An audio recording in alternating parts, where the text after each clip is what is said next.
की तैयारी। ददरी मेला के संबंध में कल बोर्ड की बैठक हुई थी, जिसमें माननीय अध्यक्ष जी वर्चुअल बैठक भी ली है और 25 वार्ड के मनोनीत 30 कुल मिलाकर 30 सभासद आए भी थे और सर्वसम्मत से यह निर्णय लिया गया, जो कि बजट भी था कि 1,30,00,000 का लगभग उनसे बजट था, वो भी पास हुआ है और उस पर कार्य योजना पर विस्तृत रूप से चर्चा हुई है कि कैसे कैसे मतलब किया जाए, कराया जाए। उनसे मेले की बैलहट्टा जो हमारे नंदीग्राम है, मीना बाजार है, प्रबंधक वगैरह किसको नियुक्त किया जाए, ये सब निर्णय ले लिया गया है। और साथ ही साथ मेले की भव्यता के लिए जो 2 साल में कोरोना पीरियड में रहा, लोगों में मायूसियत छाई हुई है, उसको भी किस तरह से उबारा जाए मेले के द्वारा, ये भी तुमसे इस पर भी विचार विमर्श हुआ है।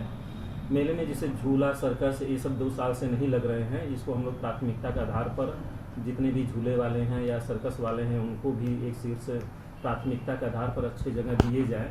और मेले के स्वरूप को भी इस बार चेंज करके बैलहट्टा जो हमारा है नंदीग्राम है, वहाँ से मेले की शुरुआत करते हुए लेकर के बुढ़िया माई तक का जाया जाए।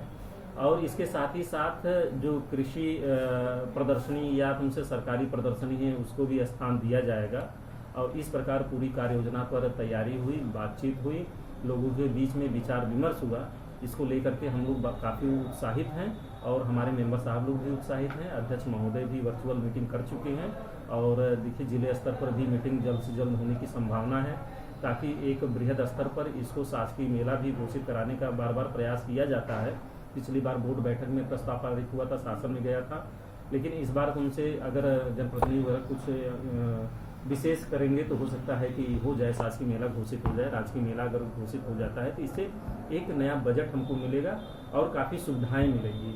अभी तक तो नगर पालिका अपने बजट के अंतर्गत ही कराती है, जिससे इसका मतलब सीमित रहता है, लेकिन इस बार हम लोग पूरा प्रयास कर रहे हैं कि इसकी भव्यता और इसके जो तुमसे ऐतिहासिक महत्व है उसको देखते हुए अच्छी ढंग से अच्छे से अच्छे कराया जाए। शासन क्या कर रहा है इस पर? शासन खासतौर पे देखा जा रहा है तो कोरोना का सांस्कृतिक विभाग से सांस्कृतिक कार्यक्रम के लिए हम लोग पत्राचार किए हुए हैं के साथ ही साथ विभिन्न विभागों से भी समन्वय स्थापित किया जा रहा है। इसके लिए जिले स्तर पर एक ददरी मेले की जो बैठक होती है उसके उपरांत ही कोई ठोस कदम उठाया जा सकता है। कुछ नया है और फिर वही पुराना ही है सब कुछ इस समय इस बार? क्योंकि ऐतिहासिक ददरी मेला है, यहाँ परंपराएं, एक भारतेंदु मंच रहता है, वो रहेगा, दंगल होता है, चेतक प्रतियोगिता होता है, कव्वाली, मुशायरा, कवि सम्मेलन, ये सब तो रहेगा और कुछ इसका बृहद स्तर पर प्रचार प्रसार करके ज़्यादा से ज़्यादा लोगों को सम्मिलित किया जाए, ताकि उनसे कहाँ से आ रहे हैं दुकानदार आवेदन के लिए?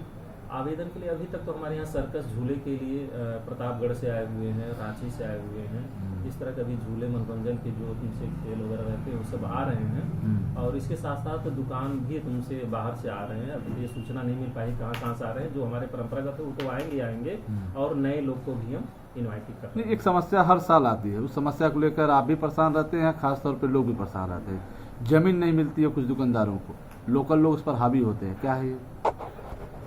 नहीं, जैसे यहाँ के खुद पटरी रेहड़ी दुकानदार वगैरह जो हैं वो फ्रंट पर लेने का प्रयास करते हैं। इस तरह कोई विवाद जो कहते हैं कि है नहीं, जमीन नहीं है, जमीन इसका कारण ये है कि एक सीमित हम लोग लगाते हैं। नहीं, जमीन रीसेल होता है, उस पर मैं जाना है, कोई लिया फिर बेचा, इस पर नहीं। जैसे अगर कोई मेला के लिए आरक्षित कराया है, लोकल के लोग जो हैं वो मेला के लिए आरक्षित कराते हैं, बीच में विड्रॉल करा लेते हैं और बाहर से जो हमारे दुकानदार आते हैं वो लेते हैं। रिसेल वगैरह के मतलब जहाँ तक आप कह रहे हैं उस पर कड़ाई से अनुपालन कराया जाएगा। जो लेगा वो काम करेगा, दुकान लगाएगा, अगर नहीं लगाता है तो नगर पालिका अपने ढंग से उसको इलाज करेगी।